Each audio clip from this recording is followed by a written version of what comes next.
Retour sur le plateau de notre Agora Life Facilities pour notre matinée digitale consacrée à la façon de réenchanter ses bureaux.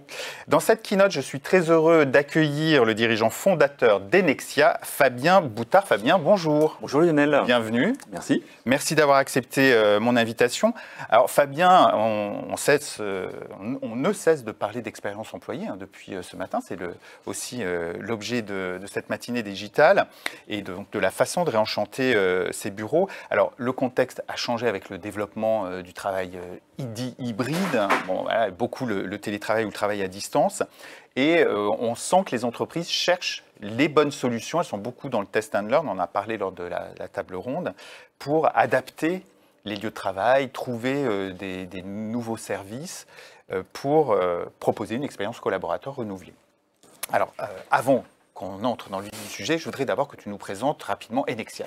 Alors, Enexia, c'est une entreprise qui a 7 ans maintenant et notre cœur de métier, c'est le community management, c'est faire vivre les communautés de travailleurs sur les immeubles de bureaux et aussi d'hospitality, c'est-à-dire de fournir tous les services qui vont améliorer, qui vont enrichir l'expérience de vie au quotidien de ces mêmes collaborateurs sur les immeubles, avec un ADN très précis chez Enexia qui est à la fois pour développer ce bien-être et cette qualité de vie, cette expérience de vie incroyable sur les immeubles, c'est de faire vivre des émotions, de faire vivre aux gens les émotions et de créer du lien social, puisque de nombreuses études ont montré que le premier facteur de bien-être au travail, c'est le lien social, les relations que l'on va pouvoir créer au bureau. C'est vrai, toutes les études le montrent, dans l'expérience employée et dans la qualité de vie au travail, c'est la relation avec les collègues qui arrive comme premier critère. Alors, je l'expliquais, on est dans un contexte particulier, de retour au bureau, de développement du télétravail accéléré, parce qu'il était déjà en cours, mais accéléré par la crise sanitaire. On sent aussi, toutes les études montrent que c'est beaucoup les moments informels, justement, avec les collègues, mais pas que, aussi avec les managers qui ont beaucoup manqué. Qu'est-ce que te demandent aujourd'hui tes clients? Alors aujourd'hui, nos clients, ils ont deux objectifs. On a deux grands types de clients. On a les propriétaires des immeubles qui, eux, se sont rendus compte qu'il fallait que leurs immeubles soient les plus attractifs possibles pour donner envie aux gens de revenir au bureau et de redonner au bureau un nouveau rôle, puisque avec le Covid, on a bien vu que le bureau avait changé de mission. Oui. C'est moins un lieu de travail où on vient allumer son ordinateur et passer la journée dedans qu'un lieu où on va venir rencontrer, vivre, collaborer, là où l'entreprise finalement va faire corps. Donc d'abord, redonner de l'attractivité au bureau et ne plus imaginer le bureau comme un lieu froid, un peu déshumanisé et dans lequel on n'ira que vraiment si on n'a plus le choix. Donc là, notre première mission, c'est de redonner de l'attractivité, de rendre un rôle humain à ces immeubles et de recréer des moments de vie, de rencontres sur les immeubles. Et puis la deuxième mission pour les entreprises locataires, c'est de les aider, de contribuer à leur marque employeur en amenant une dose de culture d'entreprise et une dose de culture presque immeuble sur le bureau, pour que lorsque les collaborateurs viennent sur le site, reviennent au bureau entre les journées de télétravail, ils prennent finalement leur piqûre de culture d'entreprise, de cohésion d'équipe, de collaboration. Donc aussi, on va... Donc, ils sont tout de suite immergés en quelque sorte dans un environnement qui soit très particulier à l'entreprise. Exactement, il faut que ce soit très intense. Okay. Dans les rencontres, dans la vie, dans la sociabilisation même, de se dire, voilà, ça c'est mes collègues, ça c'est mes voisins, ça c'est des gens qui sont à mon service. Il faut que je fasse corps avec toutes ces organisations, et ce sur des temps beaucoup plus réduits. Et aujourd'hui, ces deux enjeux, des propriétaires et des locataires, se rejoignent dans l'expérience de vie que l'on propose sur les immeubles de bureaux. Et alors concrètement, du coup, qu'est-ce que vous proposez? Alors concrètement, notre mission pour créer du lien social et faire vivre des émotions, elle passe par tout un panel, par une offre extrêmement globale de toute l'expérience de vie sur l'immeuble. Et notre rôle, c'est de proposer une sorte d'art de vivre et de travailler propre à chacun des immeubles, que l'on va regrouper souvent sous un label en marque blanche pour l'immeuble, qu'on appelle un club. Donc finalement, le collaborateur, quand il vient sur l'immeuble, il n'est pas seulement utilisateur d'un bureau, il est membre d'un club qui va lui ouvrir tout un panel de services. Donc les services, c'est un accueil personnalisé, c'est tous les services que l'on connaît assez classiques, j'allais dire, de conciergerie, de sport, un barista d'exception, des choses comme... On en a parlé, hein, il semble que voilà, on aille vers le barista, voire même le foodista, hein, c'est ça? Tout à fait, le foodista, mais ça c'est un métier à part d'une autre, mais on intègre tout ça dans ce club dont les gens deviennent membres, et puis surtout, on va créer des moments où les gens vont pouvoir se rencontrer, partager quelque chose, créer des animations, ça c'est notre rôle de community manager, tout au long de la semaine, des animations où les gens, quand ils sont là, vont pouvoir venir se rencontrer, se percuter, partager, collaborer, et c'est ça qui va créer le lien. Et puis notre dernière mission, c'est de pouvoir communiquer aussi. Les gens sont moins présents, donc il faut être aussi très très bon dans la communication, faire passer toute l'expérience de vie aussi, j'allais dire presque à distance, pour recréer cet esprit de communauté à l'intérieur d'un immeuble qui s'est vraiment transformé. On va voir un exemple, parce que j'aimerais que tu commentes, et puis surtout qu'on voit concrètement comment ça se marque dans un immeuble. Tu as choisi un cas, un retour d'expérience, on va le voir à l'écran. C'est New Wave, qui est positionné, qui est à la Porte des Lilas, qui appartient à Hémisphère, et dans lequel on a déployé toute l'offre de services. Il y avait beaucoup d'espaces disponibles, donc là on avait vraiment de la chance, beaucoup de parties communes. Et donc on a pris chacun des espaces disponibles pour y créer une expérience qui, dans sa globalité, offre aux collaborateurs présents sur site une multitude d'usages. Par exemple, on a aménagé à l'intérieur une salle de boxe, et dans lequel on va faire des cours 1 ou 2 fois par semaine, qui sont complets. Tous les mardis, tous les jeudis, ça cartonne. Le cours de boxe, on a voulu réinventer aussi les cours de sport. Hein. Donc on a des cours de sport plus traditionnels, yoga, crossfit, cuisse abdos fessiers, des choses comme ça. Et on a aussi la boxe dans lesquelles les gens vont pouvoir vivre une expérience aussi assez différente. On a des patios dans lesquels on va organiser des épreuves, des ateliers.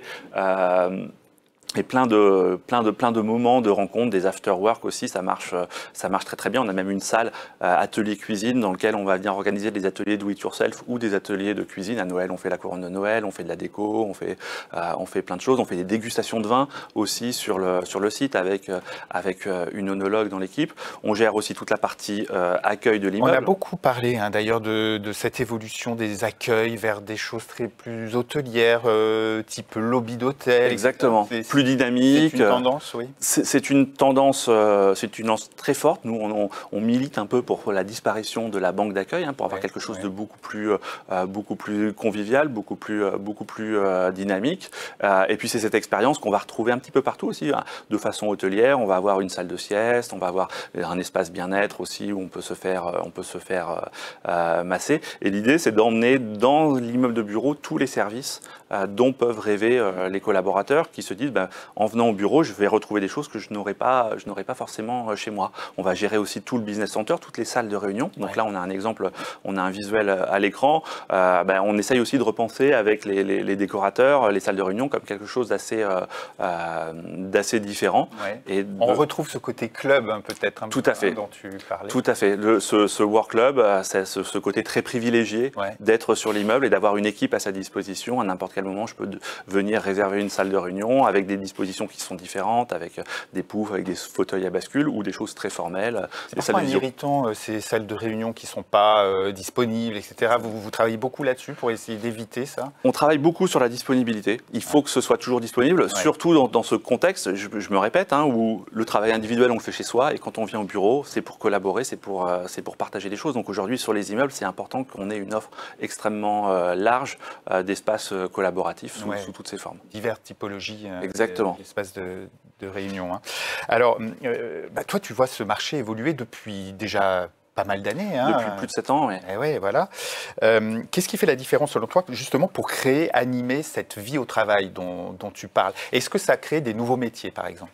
Alors, nous, depuis l'origine, on avait une orientation qui était très RH. On a pris les enjeux de marque employeur des entreprises en premier lieu. Et effectivement, on a balayé un petit peu toutes les solutions qui étaient disponibles sur le marché et on s'est rendu compte que je vais me répéter, hein, mais que finalement le nerf de la guerre, c'était le lien social et les rencontres. Et donc ce qu'il fallait, c'était pouvoir créer ce lien social, et pour ça, il fallait remettre de l'humain dans l'immeuble. Et remettre de l'humain, c'est mettre en place des équipes. Chez nous, c'est des experience managers et des hospitality officers qui sont toute la journée au contact des locataires, toute la journée disponibles, et qui savent répondre à l'ensemble des besoins que l'on peut rencontrer sur une journée de travail idéal. Et ce métier-là, on l'a inventé il y a plus de 5 ans. Il est encore en train de se développer, il est encore en train d'évoluer. C'est pour ça qu'on forme en permanence nos équipes sur ce métier-là qui évolue. Ils ont quel profil, ces experience managers? Ces experience managers, ils viennent plutôt du monde de l'événementiel, parfois un peu du retail aussi, c'est-à-dire des gens qui sont très disponibles, qui sont capables de résoudre un très grand nombre de sujets, de gérer des projets parfois très complexes et d'avoir un sens du contact, un sens de la disponibilité qui est très fort. Par rapport à l'hôtellerie, nous on est tous les jours en lien avec les personnes. On a une relation qui se fait vraiment dans la durée, c'est très important.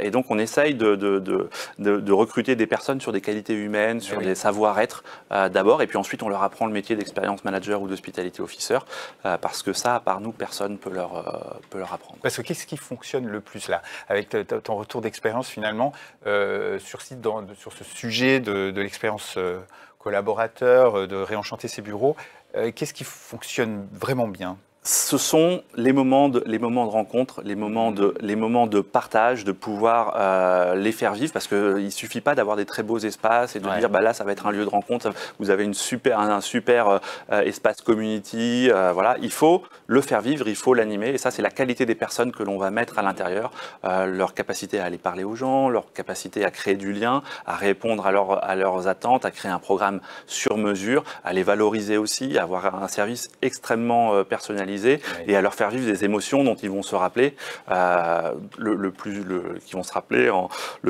souvent possible. Et on a d'ailleurs des clients, des utilisateurs de nos services qui nous disent bah, moi je choisis mes jours de présence au bureau en fonction du programme d'événements que vous pouvez nous proposer. Et là on sent qu'on commence à toucher quelque chose, parce qu'ils viennent au bureau pour vivre les émotions que nous allons pouvoir leur proposer. Depuis ce matin, on parle beaucoup d'émotions, et c'est relativement nouveau quand même, parler émotions au bureau. Voilà, j'ai essayé qu'on en parle, mais c'était pas franc succès. C'est un vrai changement de paradigme. C'était c'est ce rôle du bureau, cette hybridation, cette concurrence du télétravail. Et puis finalement, c'est un retour aux fondamentaux, à notre côté un petit peu animal, de se dire bah, comment on vit dans cette communauté. C'est le vivre ensemble, c'est le savoir-vivre, le savoir travailler aussi que l'on veut. Et réussir des choses ensemble aussi. Exactement. C'est une émotion, Exactement. Et ça, c'est le plus bel accomplissement qu'on puisse faire, c'est de créer une communauté qui est heureuse de se retrouver, qui est heureuse de vivre ensemble, et ça donne une vie et une valeur aux espaces qui sont proposés qui est assez magique. Alors évidemment, ces services ont un coût, il faut parler un petit peu des sous, voilà. Est-ce que c'est cher? Est-ce que vous avez développé aussi des indicateurs qui permettent, alors tout à l'heure, Ghislain Grimm nous a parlé non pas du ROI, mais du ROE, du retour sur l'expérience, Return on Experience. Voilà, quel type d'indicateur, est-ce que ça coûte cher? Alors on partage cette vision de mesurer une expérience. Ça passe d'abord par une satisfaction, par un engagement, comme souvent dans les communautés. Est-ce que la communauté des usagers, des locataires de l'immeuble est engagée sur ce que l'on propose? Donc ça, c'est des taux de satisfaction, c'est des taux de participation, c'est assez facile à objectiver. Après, ce qu'on sait aussi, c'est que c'est un domaine dans lequel tout le monde aujourd'hui investit, aussi bien côté propriétaire d'immeubles, parce que ça va développer la valeur de leurs actifs, et puis aussi côté locataire, parce que la marque employeur est devenue le nerf de la guerre de beaucoup d'entreprises, notamment en Île-de-France. Et donc aujourd'hui, il y a un investissement massif qui ne se fait pas sans regarder, mais qui a compris que cette notion d'expérience aujourd'hui était le cœur des enjeux des 10 prochaines années sur le fonctionnement. Alors après, mettre ça en KPI, il y a des cabinets qui essayent de rendre tout ça très objectif. Aujourd'hui, le meilleur ressenti, c'est de pouvoir visiter, la meilleure façon de le mesurer, c'est de pouvoir visiter un immeuble et puis de se rendre compte si l'immeuble est vivant, si les espaces partagés sont occupés, si les gens s'y sentent présente bien, s'il y a du sourire.